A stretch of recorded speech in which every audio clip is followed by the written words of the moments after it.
شركة حكومية فرنسية تعترف بمغربية الصحراء. الملك محمد السادس يحل بهذه المدينة لتدشين مشاريع جاهزة.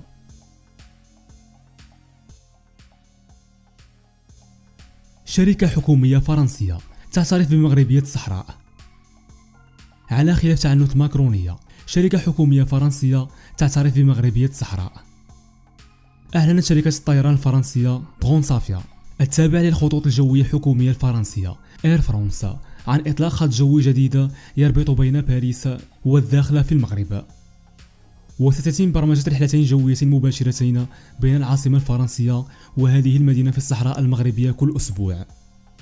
وستتولى الناقلة الجوية ترونزافيا التابعة للخطوط الجوية الفرنسية إير فرانس إدارة هذه الرحلات الجوية. ومن المقرر أن يتم تشغيل هذه الرحلات اعتبارا من نهاية أكتوبر، وذلك يومي الثلاثاء والجمعة في كل أسبوع، بهدف تسهيل تنقل المسافرين والسياح وتعزيز السياحة والروابط الجوية بين فرنسا والمغرب.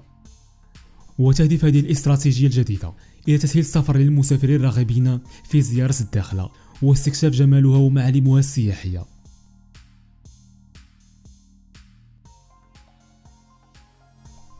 الملك محمد السادس يحل بهذه المدينة لتدشين مشاريع جاهزة. استعدادات على قدم وساق بمدينة الحسيمة وضواحيها لاستقبال الملك محمد السادس الذي ينتظر أن يحل بالمدينة اليومين المقبلين حسب مصادر موثوقة لمنبر الزنقة 20. ذات المصادر كشفت بأن زيارة الملك محمد السادس لمدينة الحسيمة سيرافقها تدشين ملكي لعدة مشاريع تنموية ضخمة، على رأسها فتح المستشفى الإقليمي الذي بات جاهزا، فضلا عن مشاريع اجتماعية بالإقليم والملعب الكبير للحسيمة بجامعة أيت قمرة. وحسب ذات المصادر فإن الملك محمد السادس قد يحل بالحسيمة عبر البحر على متن قاربه الأربعاء أو الخميس.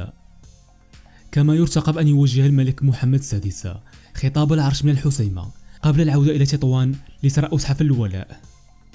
كما ينتظر أن يزور الملك محمد السادس مدينة الناظور لتدشين مشاريع تنموية، على رأسها مدينة الكفاءات التي باتت جاهزة منذ فترة. نشكركم على حسن المتابعة.